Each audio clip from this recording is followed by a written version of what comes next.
Pinkrank TV. Her bir setup senin ve kamis inşallah. Assalamualaikum warahmatullahi wabarakatuh. Innal hamdalillah nahmaduhu wa nasta'inuhu wa nastaghfiruh wa na'udzu billahi min shururi anfusina wa min sayyiati a'malina. Man yahdihillahu fala mudilla lahu wa man yudlil fala hadiya lahu. Asyhadu an la ilaha illallah wahdahu la syarika lahu wa asyhadu anna Muhammadan 'abduhu wa rasuluh. Qala Allah ta'ala fi kitabihil karim, ya ayyuhalladzina amanu taqullaha haqqa tuqatih wa la tamutunna illa wa antum muslimun. Amma ba'du, fa inna asdaqal hadits kitabullah wa khairal hadi hadi Muhammadin sallallahu alaihi wasallam. Syarrul umur muhdatsatuha wa kullu muhdatsatin bid'ah wa kullu bid'atin dhalalah wa kullu dhalalatin finnar. Al-Islam, Rasulullah Shallallahu Alaihi Wasallam dalam hadis riwayat Muslim, demikian pula dalam hadis riwayat Tirmidzi dan yang lainnya, apabila berkhutbah Jumat mengucapkan kalimat-kalimat yang saya bawakan tadi. Amma ba'du, fa inna asdaqal hadithi kitabullah wa khairal hadi hadi Muhammadin sallallahu alaihi wasallam. Syarrul umur muhdatsatuha wa kullu muhdatsatin bid'ah wa kullu bid'atin dhalalah. Ini kalimat-kalimat yang Rasulullah selalu sampaikan di khutbah Jumat beliau, menunjukkan akan betapa pentingnya kalimat-kalimat ini. Nabi Shallallahu Alaihi Wasallam mengatakan yang pertama, fa inna asdaqal hadits kitabullah. Sungguhnya ucapan yang paling benar adalah kitabullah jalla wa ala. Ini perkara yang harus kita yakini betul, bahwa Al-Quran tidak ada padanya kedustaan sama sekali. Allah Ta'ala berfirman, la ya'tihil batilu min baini yadayhi wa la min khalfihi. Tidak ada kebatilan di dalam Al-Quran dari awal sampai akhirnya.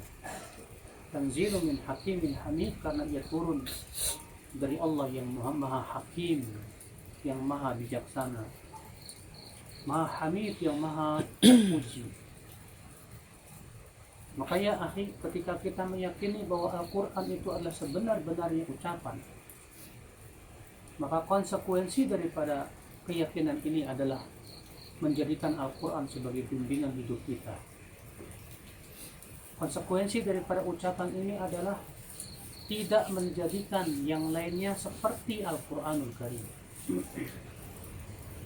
Nah, terkadang kita lihat, ya, sebagian kaum muslimin menjadikan sebagian kitab yang ditulis oleh pendirinya atau pendiri firqahnya, pendiri madhab, itu bagaikan Al-Quran. Contoh misalnya sebuah jamaah yang mereka pergi ke masjid 3 hari, 7 hari, 40 hari, itu menjadikan kitab Fadailul A'mal itu seperti Al-Quran. Bahkan itu kitab yang wajib mereka pelajari. Dan manzilah kedudukan kitab ini bagaikan Al-Quran di sisi mereka.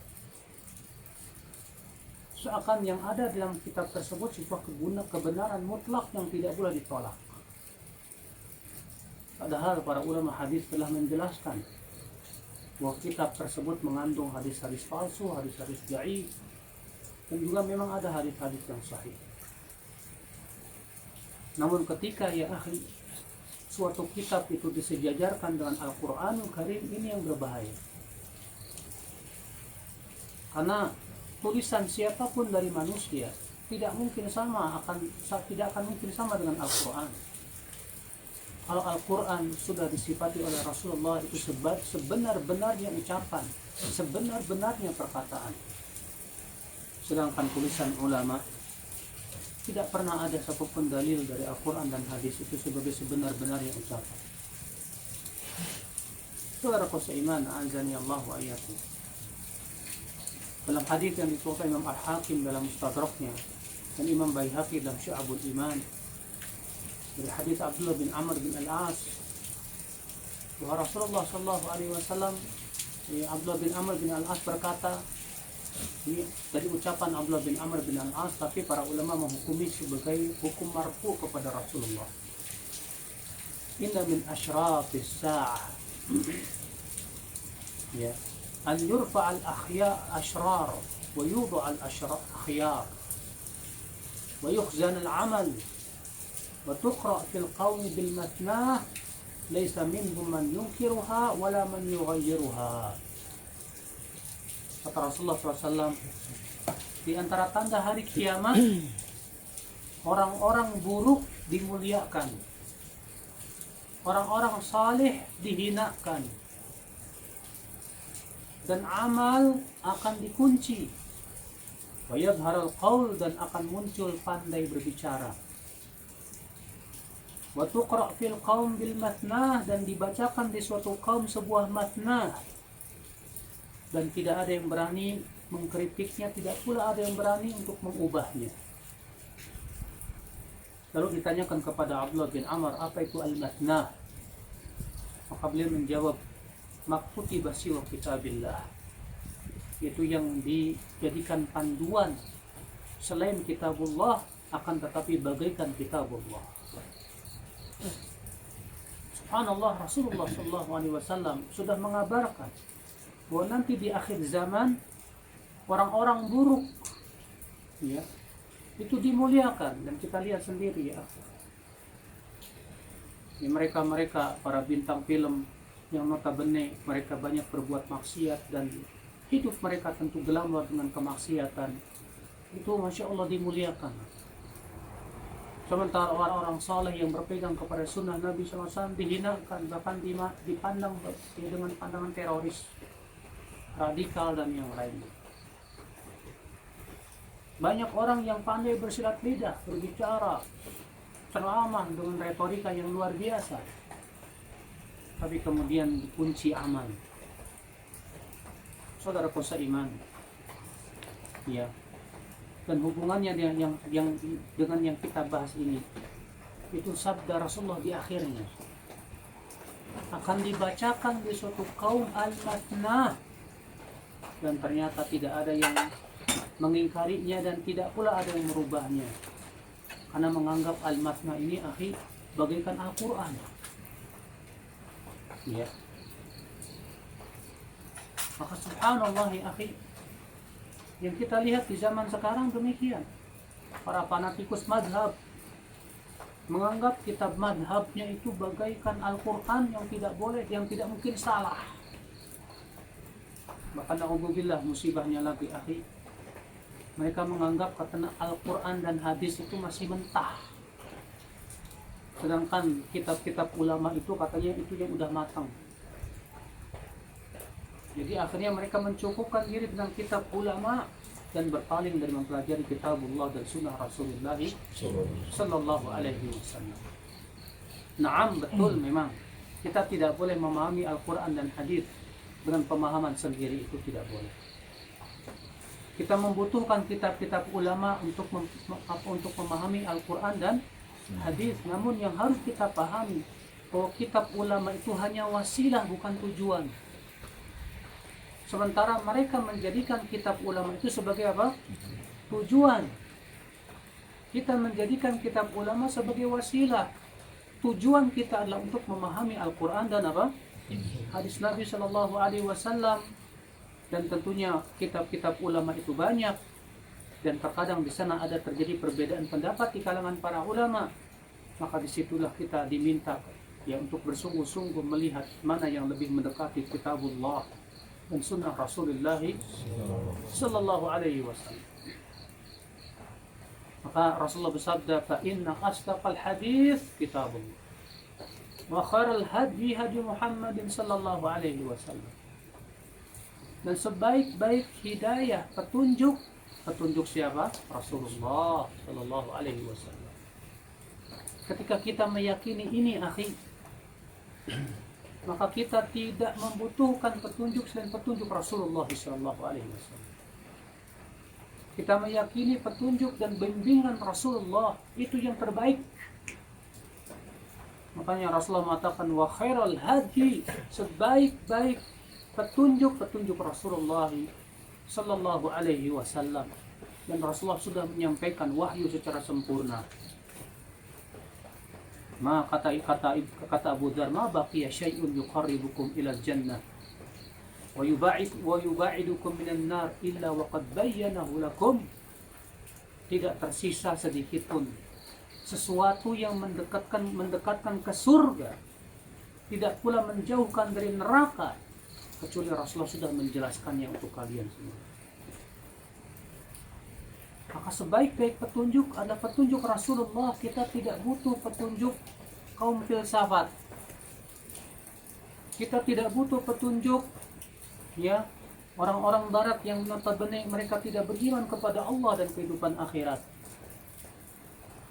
Kita tidak butuh petunjuk akhwal Islam, para ahli-ahli pikiran yang hanya berbicara dengan apa? Pendapat-pendapat. Kita tidak butuh itu semua. Kita cukupkan dengan petunjuk Rasulullah sallallahu alaihi wasallam. Allah ya akhi, petunjuk Rasulullah SAW itu adalah sebaik-baik petunjuk, karena beliau tidak pernah berbicara dari hawa nafsunya. Allah Ta'ala berfirman, wa ma yantiqu 'anil hawa in huwa illa wahyu yuha. Tidaklah Muhammad SAW berbicara dari hawa nafsunya, akan tetapi adalah wahyu yang diwahyukan kepada Rasulullah sallallahu alaihi wasallam. Imam At-Tabrani meriwayatkan dari hadis Abdullah bin Amr bin Al-As. Wa Abdullah bin Amr bin Al-As berkata, kuntu aktubu kullama sami'tu min Rasulillah sallallahu alaihi wasallam. Dahulu aku mencatat semua yang diucapkan oleh Rasulullah sallallahu alaihi wasallam. Semua yang aku dengar dari Rasulullah aku catat. Azajarani ba'du ashabi Rasulullah sallallahu alaihi wasallam wa qalu kaifa taktub kulla ma sami'ta min Rasulillah wa huwa bashar yatakallam fil ghadab war ridha. Rupanya sebagian sahabat ada yang mengingkariku dan berkata, bagaimana kamu hendak mencatat semua yang diucapkan oleh Rasulullah, sementara Rasul juga masih manusia. Beliau terkadang berbicara dalam keadaan marah maupun ridha. Fa amsaktu anil kitabah, kata beliau, maka aku pun beberapa waktu lamanya tidak menulis. Namun aku bertanya kepada Rasulullah sallallahu alaihi wasallam setelah itu. Apa jawaban Rasulullah SAW? Uktub fawalladhi nafsi biyadih ma kharaja minhu illa al-haq. Tulis, wahai Abdullah, demi zat yang diriku berada di tangannya, tidak ada yang keluar dari mulutku kecuali kebenaran. Maka kemudian Abdullah bin Amr bin As kemudian kembali mencatatnya. Saudaraku seiman, itu menunjukkan bahwa semua yang diucapkan oleh Rasulullah SAW itu adalah kebenaran, ya. Maka petunjuk Rasulullah SAW itulah yang kita jadikan sebagai bimbingan dalam hidup kita, dalam akidah, dalam ibadah, dalam akhlak, dalam muamalah, dalam adab-adab keseharian kita. Jadikan Rasulullah SAW petunjuknya sebagai sebaik-baik petunjuk. Namun subhanallah, kita merasa heran dengan sebagian orang-orang intelek yang merasa dirinya intelek, bangga kalau membawakan perkataan orang-orang barat, bangga kalau membawakan perkataan-perkataan para ahli filsafat, bangga kalau bisa membawakan perkataan Archimedes, bisa membawakan perkataan Plato, bisa membawakan perkataan Fulan dan Fulan, yang notabene mereka bukan orang-orang yang beriman. Ya akhi, orang yang meyakini bahwasannya sebaik-baik petunjuk adalah petunjuk Rasulullah SAW tak akan pernah bangga membawakan ucapan-ucapan mereka. Wallah, kita lebih merasa senang membawakan hadis-hadis Rasulullah sallallahu alaihi wasallam. Oleh karena itulah Rasulullah sallallahu alaihi wasallam memuji orang yang senantiasa mempelajari hadis-hadis Rasulullah sallallahu alaihi wasallam. Beliau berdoa, nadharallahu ra'a sami'a maqalati fahafidhaha wa wa'aha wa addaha kama sami'. Semoga Allah memberikan cahaya kepada wajah orang yang mendengarkan sabdaku, lalu ia memahaminya, lalu ia menghafalnya, lalu ia menyampaikannya sebagaimana ia dengar. Subhanallah, Rasulullah mendoakan aku. Apa kata Rasulullah SAW? Semoga Allah memberikan cahaya kepada wajah orang yang mendengarkan sabdaku, lalu ia memahaminya, lalu ia menghafalnya, lalu ia menyampaikan kepada orang lain. Allahu Akbar. Oleh karena itu Sufyan bin Uyainah berkata, "Ma ra'aitu ahlal hadits qat illa wa fi wajhi nudrah li hadzal hadits." Tidak pernah aku melihat seorang ahli hadis pun, ya, kata Sufyan bin Uyainah, tidak pernah aku melihat seorang ahli hadis pun kecuali aku melihat wajahnya berseri-seri berdasarkan hadis ini. Bagaimana tidak ya akhi? Para ahli hadis itu yang mereka sibuk dengannya adalah dengan hadis-hadis Rasulullah sallallahu alaihi wasallam. Allah ya akhi, sebaik-baik petunjuk siapa? Rasulullah sallallahu alaihi wasallam. Maka jadikan Rasulullah SAW sebagai bimbingan hidup kita. Ya. Kemudian kata Rasulullah SAW, wa kharal hadi Muhammadin sallallahu alaihi wasallam. Wa syarral umur muhdatsatuha. Seburuk-buruk perkataan, seburuk-buruk perkara. Apa itu? Apa kata Rasulullah? Perkara yang paling buruk, seburuk-buruk perkara itu apa? Muhdatsatuha, yang diada-adakan dalam agama. Ingat, bukan dalam masalah dunia. Kalau dalam masalah dunia, ya pada asalnya halal, enggak masalah. Dalam masalah dunia, pada asalnya tidak bid'ah, ya. Dalam masalah dunia Allah Ta'ala berfirman, huwallazi khalaqalakum ma fil ardi jami'a. Dialah Allah yang telah menciptakan buat kamu yang ada di muka bumi ini semuanya. Berarti Allah menciptakan yang ada di muka bumi ini, Pak, pada asalnya semuanya untuk kita halal. Maka atas dasar ayat ini para ulama usul fikih memberikan sebuah kaidah, annal asla fil asya al ibahah, bahwasanya hal-hal yang berhubungan dengan masalah dunia pada asalnya apa? Mubah. Antum mau bikin teknologi secanggih apapun yang belum pernah ada sebelumnya, silahkan. Antum mau bikin kue yang baru ada di dunia yang sebelumnya nggak ada, silahkan. Selama itu bermanfaat untuk kehidupan manusia, itu pada asalnya halal dan mubah. Tapi dalam masalah agama, lah. Agama kita sudah sempurna, Pak. Agama kita tidak butuh lagi kepada tambahan. Semua sudah selesai. Allah berfirman, al-yauma akmaltu lakum dinakum. Pada hari ini aku telah sempurnakan untukmu agamamu. Maka ketika ada orang yang membuat-buat yang baru dalam agama, sungguh ini yang paling buruk kata Rasulullah SAW. Itu seburuk-buruk perkara, ya. Karena hakikatnya adalah ia mengubah-ubah aturan agama. Dan semua orang berakal tahu bahwa orang yang mengubah aturan lebih buruk daripada orang yang melanggar aturan. Coba antum tanyakan kepada Pak Polisi, mana yang paling berat? Orang yang melanggar aturan atau orang yang mengubah aturan? Coba antum tanyakan kepada para ahli hukum, mana yang lebih berat? Orang yang melanggar aturan atau yang mengubah aturan? Yang satu ketika lampu merah nerabas.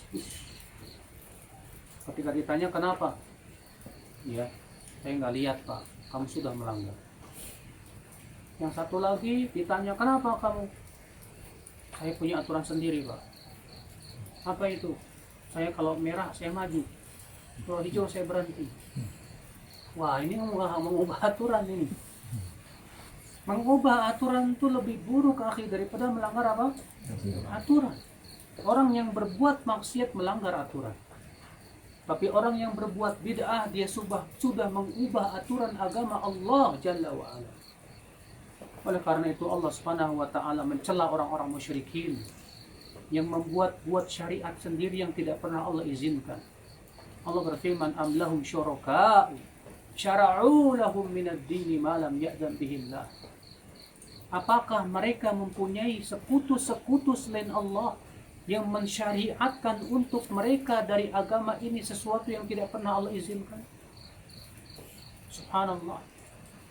Makanya sikap Rasulullah kepada ahli maksiat, ya, dibandingkan dengan sikap Rasulullah kepada orang-orang yang mengubah-ubah syariat seperti Khawarij, ternyata lebih keras kepada orang-orang yang mengubah syariat.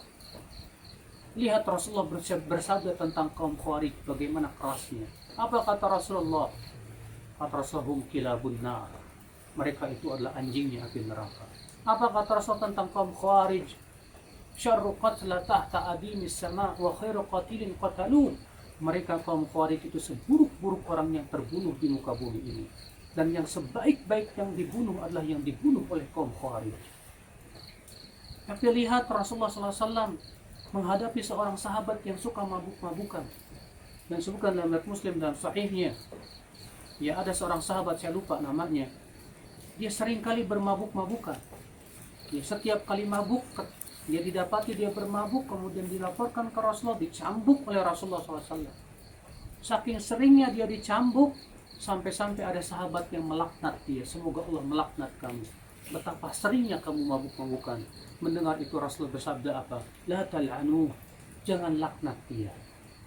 Fa innahu yuhibbullah wa rasulah, karena dia masih mencintai Allah dan Rasulnya. Kata Syekhul Islam Taimiyah, lihatlah bagaimana bedanya sikap Rasulullah terhadap pelaku maksiat dengan terhadap pelaku bid'ah. Ternyata Rasulullah lebih keras kepada mereka yang mengubah-ubah syariat ini. Karena memang itu yang terburuk, akhi. Syariat Allah ini dengan adanya bid'ah jadi rusak kemurniannya, ya akhi.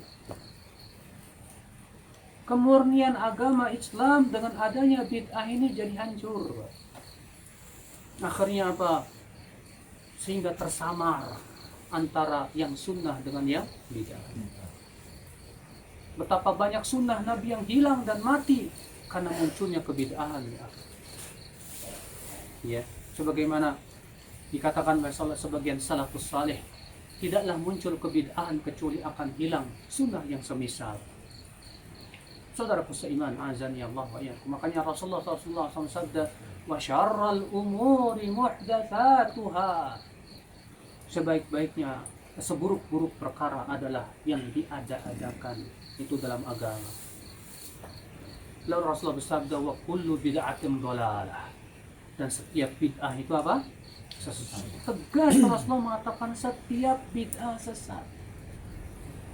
Namun akhi, ya, di zaman ini sebagian orang berkata apa? Kata-kata kullu, katanya kullu itu artinya tidak setiap. Mereka kemudian membawakan dalil, Pak. Ya, di antara dalilnya contoh, kata mereka, Allah berfirman, tudammiru kulla syai'in bi amri rabbiha. Angin itu menghancurkan segala sesuatu. Allah mengatakan itu dengan kalla, dengan kul. Ya, tudammiru kulla syai'in bi amri rabbiha. Angin itu menghancurkan segala sesuatu dengan perintah Rabb-nya. Padahal kata mereka, angin tidak menghancurkan apa? Rumah-rumah mereka. Yang dihancurkan itu orang-orangnya saja. Berarti itu menunjukkan, kata mereka, kulla di sini tidak menunjukkan kepada semua. Padahal akhi, kalau kita memahami ayat ini dengan benar, kita dapati bahwa kata kullu di sini mempunyai makna seluruhnya. Karena Allah mengatakan apa? Bi amri rabbiha. Angin itu menghancurkan segala sesuatu dengan perintah Allah. Artinya semua yang Allah perintahkan hancur dihancurkan oleh angin. Adapun yang Allah tidak perintahkan hancur tidak hancur. Sehingga kulla di sini tetap mempunyai makna kepada apa? Seluruhnya.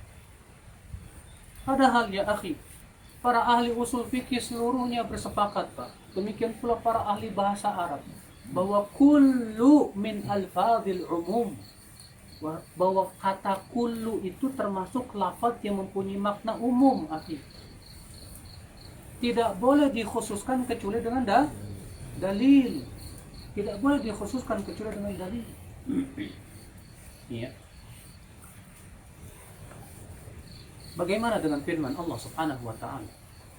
Kullu syai'in harikun illa wajhah. Segala sesuatu itu akan binasa kecuali Allah saja.